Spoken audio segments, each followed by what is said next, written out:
asalaamaaleykum wa rahmatullah. Monsieur le ministre monsieur Dame Diop ñoo ngi lay nuyu bu baax. Monsieur le préfet ñoo ngi lay nuyu. Madame la présidente conseil départemental seen auditeur ñoo ngi lay nuyu. du nuyu représentant du parti bi fi teew. du nuyu autorité yëpp yi fi teew. muy imam yi ak délégué de quartier ak conseil municipal ak conseil municipal yi teew yëpp. du nuyu aussi suñu mbokk artisans yi bu baax. aussi du sant nag Kajoor gépp ak bépp artisan bu fi teew ak bépp exposé bu fi teew. di sant nag bu baax le président de la république amee nañu ko njëkkoon ñun waa Ngaye bu baax ndax président de la république 2014 lay fi ñëw def fi journée de l'artisanat président lu mu saaxu ñun def na ko kàcce daal ma président Macky Sall ndax nit bëgg la mun xaar te président gestu na ndaw yi rawatina suñu filière bii di filière cuir et peau kon loolu bu ministre bi ñëwee tey monsieur Dame Diop di teg ci première pierre bi fii dana koy sant bu baax nag di ko gërëm di sant monsieur le maire monsieur Maguette Ba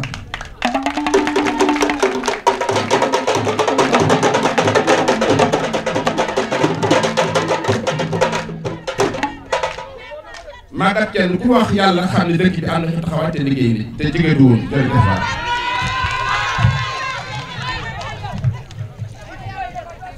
léegi nag dama bëgg a ñëw tuuti ci wax ci li ñuy exposé ni ngeen gis ko ndax santé bi li ko tax a jóg mooy cuir et peau jàngal ndaw ñi ba nu am xam-xam ci wàllu der te umpul wala ni àddina bi ginnaaw or der moo ci topp te jàppal der sax moo gën a fort or ndax ñi utiliser der mu ëpp fuuf ñi utiliser or kon der président Macky Sall bu amee xalaat bi benn nii lëkkaloog waa BAD yi bëgg fay teg première pierre ci centre bi mel nii gàcce ngaalama président de la République ndax àddina li gën a am solo jaar mooy tabax dangay tabax ndaw ndax ndaw ëllëg mooy yore ëllëg kon bu amaatee xalaat yi tabax ndaw yi bëgg a def ci ñoom métier kon président dana koy sant di ko gërëm projet bi nag bëggoon gis exposition bi suñu mbokk yi def cuir et peau moo ko tax a jóg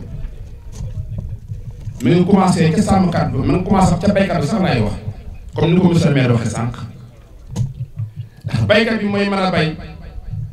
am ngooñ mu baax wala am ñax mu baax man cee yor ak juróom ba jur gi mën a dund am der bu baax ndax ñun ñuy liggéey der ci naar yi xam na lan mooy der bu baax su ko defee a sàmmkat bi mën a sàmm ak juróom ci àll bi ba xar yi ak bëy yi ak nag yi mel ni war a mel mu door a ñëw nag ci bourse bi man ko jariñoo collecteur bi topp ci mooy ki collecté day xam ne da koy collecté pour mën koo jaay ñi nga xamante ni ñooy femme tene yi topp ci ay jàmbaar suñu jógee ci loolu yaakaar naa ni ci coordonnateur bi la jëm pour mu nekk produit en fini loolu nag duna bëgg projet bi monsieur le maire ak représentant di BAD bi fi teew nu fexe ba ñii ba taxawal benn kuréel mu ëllëg ñoon gunge maire ci projet bi muy Omar Mokhtar Gueye ak Moussa Gueye comité technique boobu doon gunge maire ci projet bi ñu mën a lëkkale ñu am genn kuréel gu ñu taxawal ëllëg pour loolu mën a gunge projet bi kon damay tënk wax ji rek naañ na te kilifa yi wax bàyyi na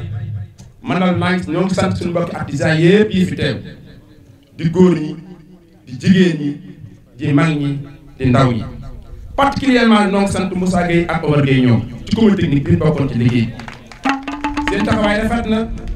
te vraiment ndax man depuis projet bi doole ba léegi man maa ngi ci biir projet bi ci ànd ci ak maire keroog bi ñu signé protocole bi ak maire ministre de finance man sa kase demal naa maa maire ñu ànd wax naa projet bi xam naa mi ngi doxee kon cant ngërëm la leen amal bu baax di sant ñëpp di sant nag président de la république di ko gërëm di ko sant ci taxawaayam ci rawatina ci ndaw kon monsieur le ministre Dame Diop boo demee nag Assane Kassé nee na moom muy président di liaye jiite artisan yi nekk Ngaye ak yu ko wër amee nañ ko cant ngërëm di ko gërëm tam jàppal maa ngi wax bu baax a baax jërë ngeen jëf wa salaam merci beaucoup. jërë ngeen jëf waa léegi nag liggéey bi door na feet bi jeex na takku leen ñu dem ci liggéey bi.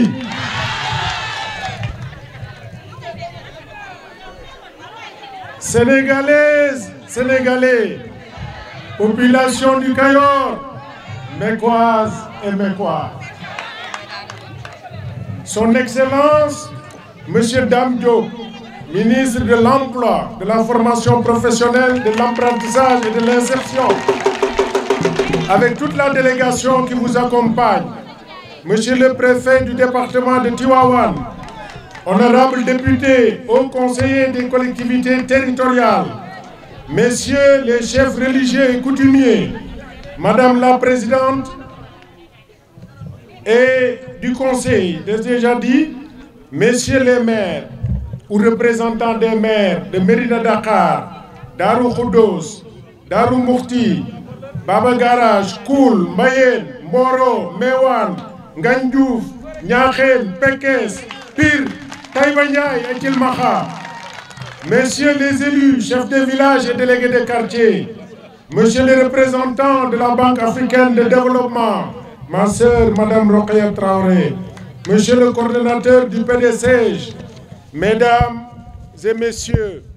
les représentants de l'interprofession, chers artisans, mesdames et messieurs les invités en vos rangs, titres et qualités. maa ngi leen di nuyu di leen dalal fii ci Ngaye Mékhé, capitale économique de la Corne du Cayor et capitale nationale de l'artisanat bi nga xam ni moom la président Macky Sall wax ci suñu dëkk bi mu fi ñëwee ci teeroom bu doy waar boobu le 22 décembre 2014 à l'occasion de la journée nationale de l'artisanat. tey li ñu fi dajale mooy dañuy bëgg a tabax fii ñu taxaw centre boo xam ni dañu koy jagleel waaye xarale yi jëm ci der mu nekk nag centre boo xam ni lu mucc ayib lay doon ndax fii dëkku aada la fii dëkku cosaan la et der lu mat téeméeri at yu tegal nit ñaa ngi liggéey der xarale ci lool waaye nag jamono day dox et jamono buy dox la nga naanoon ci cosaan da nga ci yokk li jamono indi lu bees mooy technique ak science muy xam-xam yooyu ñu def ko ci ndax tey xam nañu Dallu Ngaye waaye ëllëg bu ñu bëggee Dallu Ngaye ëpp valeur dem fu mel ni bitim réew dañu war a am lu ñuy wax label made in Sénégal mais label boobu pour ñu am ko fokk kiy bay xam lan moo mën a dundal nag yi ak xar yi ak jur gi pour ñu am der yu baax kiy rendi xam nu muy rendee ak nu muy feese ba du yàq der kiy wulli xam nu mu koy defee ba du am nu muy def parce que am nañu tannerie végétale dañ ci yokk tannerie boo xam ne bii tannerie au chrome lay doon bu ci jógee nag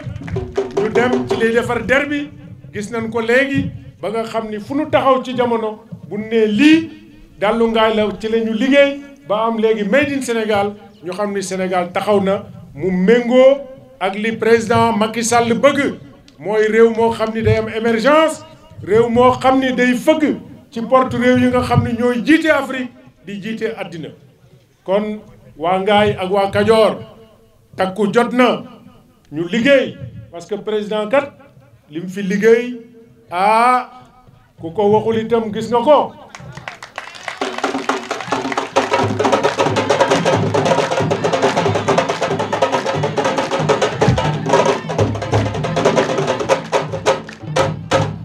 waaw ku gis nag liggéey muy dox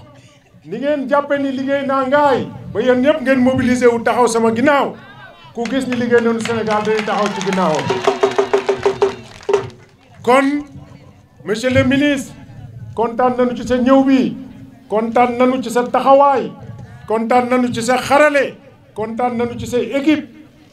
bu cabinet sa PDCG Banque africaine ak ñi nga xam ne ñëpp jàpp nañ ci liggéey bi ba nu egsi fii nu egsi liggéey bi nag fukki weer ak juróom-ñett lañ ko jàpp képp ku dëkk Ngaye baa nga dëkk ci lu wër ngaay boo gisee ñuy liggéey fii baa ñun la fii la ñuy liggéey boo ci mënee yokk saw xeer baa set dañu suuf nga teg ko ci te nu yombal leen seen dëkkuwaay ba liggéey bi pare bu boobaa nag Kajoor gépp la ñuy dajale fii pour ñu inaugurer ko ñu ñaan yàlla ministre bi ñëwaat ak ñun pour inaugurer ko. mbokk Ngaye gannaaw bu ma nuyoo préfet département muy honorable député yi fi nekk maa ngi nuyu sama jigéen sama xarit madame la présidente du conseil départemental madame Seynabou Gaye Touré nuyu suma xarit monsieur le maire nuyu aussi yeneen maire yi nekk fii yëpp nuyu représentant banque africaine de développement bi nga xam ni moo gunge état du Sénégal ci tabax centre bu bii du nuyu kilifa yi fi teew yëpp di nuyu jigéen ñi mais aussi di nuyu ndaw ñi di leen nuyu tey li ñu dajale fii mooy teg xeeru centre de formation ci wàllu der président de la république Macky Sall tëgg projet bi ñuy tuddee PDCG te yitteem mooy gunge ndaw ñi ak jigéen ñi pour ñu am métier mais def seen yëfi bopp kon boog centre bii ñu def fii tey ñu toll ci daanaka 1000 mètre carré genn wàllu hectare monsieur le maire jagleel ñu ko ci emplacement bu baax bi monsieur le maire maa ngi lay sant bu baax ci loolu waaye xam nga ne yow lan mooy solo formation ci Sénégal mais surtout ci ndaw ñi kon boog ñu daje fii tey teg pour teg xeer bi centre bi nag président de la république moo ne nañ ko teg fii ci wàllu posé cuir maanaam lépp luy liggéeyu der parce que xam na ne jigéen ñi ñu ngi ci sonn Ngaye capital posé cuir la capitalu der la mais jàpp nañ ne tey jaatu na ñu am fi centre bu mel nii pour mën ko dëppalee li ñuy liggéey ci der ak xarala yu yees yi ak fi jamono toll kon boog centre bi yéen a ko moom ñi ngi koy tabax fii ci fukki weer ak juróom-ñett wax naa léegi entrepreneur bi mu jël engagement que ci mois d'août 2023 incha allah yàlla nañu ko fekkee ak jàmm kenn bañ a manqué ñu ñëw fii ànd ak son excellence monsieur le président de la république pour ubbi centre bi. donc monsieur l'entrepreneur maa ngi lay ñaax ci loolu yow ak comme bureau de contrôle yi ngeen àndal liggéey yëpp di sant aussi monsieur le maire parce que ressources humaines yi nga xam ne nan nga ko def ñu gunge centre bi jàpp naa ne loolu lu innovant la ñu ngi koy rafetlu kon boog. centre bii ñuy def tey dafa bokk ci vision président de la République parce que dafa ne balaa ngay am liggéey faaw nga am métier moo tax mu décidé tabax ci Sénégal yëpp ay centre yu mel nii ci ay xarala yoo xam ni amuñu ci woon centre de formation parce que ci wàllu der dañ ko doon jàng parce que sama baay da ko doon def sama maam da ko doon def ma koy def waaye tey nekk na activité économique boo xam ni ku ci ne ci ñun mën nga ci dugg loolu moo tax ñu bëgg ko moderniser defar centre boo xam ni day nekk centre bu mucc ay di am ay xarala yu yees yoo xam ne nañ ci mën a tàggat ndaw ñi loolu nag bokk na ci vision président de la république ñu ubbi ay centre de formation ci domaine yi nga xam ni daaw ñu ko am donc tey bu ñu defee fii ci Ngaye ci wàllu der fan yi di ñëw dinañ def ci Ndar ci wàllu pétrole ak gaz def nañ ci Dakar ci wàllu agroalimentaire def ci Casamance ci wàllu foresterie def ci ceeb ci wàllu horticulture def ci Dakar ak Ziguinchor ak Saint-Louis ci wàllu tourisme loolu mooy gis-gisu président pour que ndaw ñi mun a jàng métier ci xarala yooyu xam ne dañuy jàppoon na rek kenn du ko jàng dañ koy doon ci papa wala ci yaay kon boog tey Ngaye am ngeen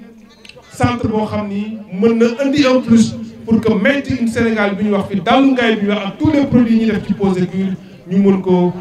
yokk ba nga xam ni Ngaye dina nekk vitrine des posé cuir pour que mu mën a nekk ci biir àdduna bi kon boog maa ngi sant ñëpp di gërëm ñëpp di leen wax nag sant yi ak jaajëf yi président de la république son excellence Macky Sall moo ko moom parce que moo investir ci formation professionnelle loo xam ni kenn mos ko def gis vision bi wax ñu teg centre yi kon boog li ci des rek mooy ñun ñëpp ñu takku jàpp ci centre bi gannaaw les autorités politiques les autorités administratives pour que liggéey bi gaaw pour ndaw ñi mun ci am métier mun ci liggéey mën a jariñ seen dëkk mais aussi jariñ seen réew maa ngi leen di sant di leen gërëm di leen jox rendez-vous incha allah fii fukki weer ak juróom-ñett bu soobee yàlla pour que ñu mën a ubbi centre bi pour ndaw ñëpp mën ko utiliser asalaamaaleykum wa rahmatulah. jëf mbooloo mi Monsieur le ministre de la formation professionnelle, mon cousin Dame Diop, Monsieur le préfet du département de Tivaouane, Monsieur le maire de la commune de Mékhé, Monsieur le président de l'intersyndicale des professionnels des cuisses et peaux, mon frère Hassan Kassé, Monsieur le président du conseil de la jeunesse, Mesdames et Messieurs les maires des communes environnantes de Mékhé, du département de Tivaouane, j'allais dire, honorables députés, membres du Conseil économique, social, environnemental, membres du Haut Conseil des collectivités territoriales, Mesdames et Messieurs les acteurs de développement de tous les corps de métier, parce que nous sommes dans un berceau de l'artisanat, et qui dit artisanat dit tous les métiers qui composent l'artisanat. Mesdames et Messieurs les élus nationaux et locaux, autorités religieuses et coutumières, Mesdames et Messieurs en vos rangs, grades et qualités, tout protocole observé, je vous salue, chère population du département de Tivaouane, chère population de Ngaye-Mékhé. Permettez-moi, Monsieur le ministre et mon cousin, Dame Diop, l'un des lieutenants infatigables du président Macky Sall, qui traduit sans cesse la vision de ce grand bâtisseur, je veux parler du président Macky Sall. Donc, soyez le bienvenu dans notre cher département. Je demanderai tout simplement de me permettre, Monsieur le ministre, de prendre prétexte de cette prise de parole officielle que m'offre le protocole de cette cérémonie de pose de la première pierre de l'usine de tannerie, en tout cas j'allais dire des métiers des cuirs et peaux, pour remercier vivement les populations du département de Tivaouane au nom du président Macky Sall, au nom de la coalition Benno Bokk Yakaar, et enfin à mon nom personnel de m'avoir largement réélu pour un second mandat au poste de présidente du conseil départemental. Jërëjëf jëf góor ak jigéen mag ak ndaw. Pendant la campagne électorale, j'ai parcouru le département de Mont-Roland à Mbayène, de Notto-Gouye-Diama à Niakhène, pour recueillir vos doléances par une écoute des plus attentives et vous proposer des solutions réalistes et réalisables sans démagogie aucune, en plus de partager avec vous aussi le bilan de mes réalisations de 2014 à 2021. Pour ce second mandat inscrit sur la ligne de faire plus et mieux,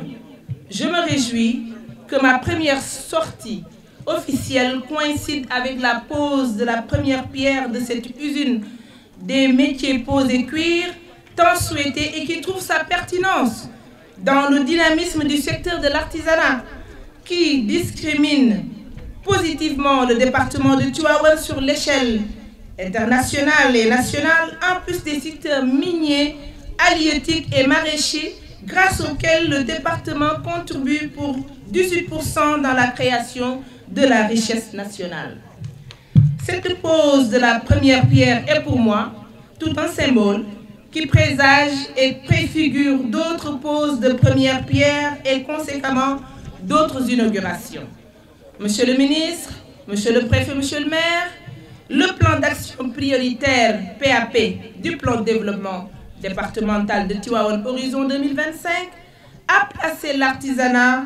par les secteurs à forte potentialité d'emploi et de revenus sur le fichier projet validé par les conseils départementaux et des experts très au fait des trends de productivité et de commercialisation des produits made in Sénégal. L'implantation de cette usine de tannerie permettant au secteur de l'artisanat et dont la chaussure de marque Dalungaï a fini de porter et d'amplifier sa renommée internationale dans les rayons des centres commerciaux en termes de rapport qualité-prix, de porter plus haute toute la chaîne de valeur de la production artisanale du département. Monsieur le maire, le conseil départemental, soyez-en rassurés, sera à vos côtés pour vous accompagner dans l'encadrement des artisans et dans la consolidation du processus transformationnel des pots tannés et des dérivés pour plus de valeur ajoutée, dans l'amélioration des conditions de vie des vaillants hommes et femmes ancrés de père en fils dans ce secteur qui nous vaut beaucoup de satisfaction. Je veux parler de l'artisanat d'art. Le conseil départemental de Tivaouane mettra à la disposition des artisans du département un showroom pour exposer les produits finis et offrira des potentialités de vente en ligne loin de nos frontières et au moindre coût par le e-commerce depuis le pôle internet aux services associés. Foofu nag damay taxaw tuuti en wolof kuy dem Dakar jaare ko la route nationale devant le conseil départemental boo eggee ba EDK la station qui vend de l'essence di ngeen fa fekk benn bâtiment bu xonq boo xam ne nii le conseil départemental en partenariat avec le PNDL programme national de développement local moo ko fa tabax. li ko tax a jóg nag du dara lu dul dimbali artisanat bi nekk ci sunu dëkk bii di Tivaouane département pour ñu jëm ca kanam. bu boobaa bu eggee jàmm depuis mois d'avril bu ci yàlla àndee dinañ ko inaugurer seen produit yi ngeen di jaay showroom boobu di ngeen ko fa teg ñu utiliser lu ñuy wax e-commerce jaayal leen ko ca bitim réew ak li ko wër ngeen encaisser seen xaalis ñu sécuriser ko loolu moo ko tax a jóg. donc ñun nous avons réfléchi à accueillir lii ñu fi tabax tey ci kàttanu yàlla ak mbaaxam donc duñu leen mus a fàtte ci loolu lépp di ci profito et loolu aussi dama koy wax ci olof parce que Cheikh Tidiane Sy Al Maktoum nee na boo bëggee yàlla déglu la del wax ci langue bi nga dégg bi nga nàmp loo ko ci wax mu déglu la. léegi nag ñu remercier nag ki tax ñu tal ko parce que ku ne xam na ni l'acte 3 de la décentralisation moo indi lii lépp ñu créer communalisation intégrale créer ordre de collectivité bu bees muy département ñu bokk ci ñi ko njëkk a jiite amuñu doole waaye président Macky Sall jëf yu mel nii comme ni tey mooy wane ni ñu doolee jën ndox moo ñu dooleel ba tax ñu toog fii tey di bàkku te moom la kon boo ki tax nga tal ko moom ngay moo tax nga xawma nu ko waykat bi dox ki tax nga tal ko moom ngay ñaanal yal na yàlla guddal fanam ndax bu guddee fan Sénégal dina jëm kanam te bu Sénégal jëmee kanam ñun ñëpp ñu fekke ko dinañ sant yàlla. Monsieur le ministre maa ngi lay ñaan boo eggee ca président de la République nga ne ko acte 3 de la décentralisation réforme am la bébéem la soo amee sa bébé mu juddu da nga koy solal mbubu tette ko mu màgg lu mu mën pour def ko pour accompagner ñu def développement ci localité yi bu ko defee Sénégal jax ñu territorialiser les politiques publiques ànd ak moom Sénégal yëpp yëg seen bopp ci émergence loolu mooy wax ji. donc vous serez le porteur de cette doléance. Monsieur le maire, félicitations pour la mobilisation et pour l'organisation. Chère population de Ngaye Mékhé et environnant, je vous remercie de votre aimable attention. Jërëjëf.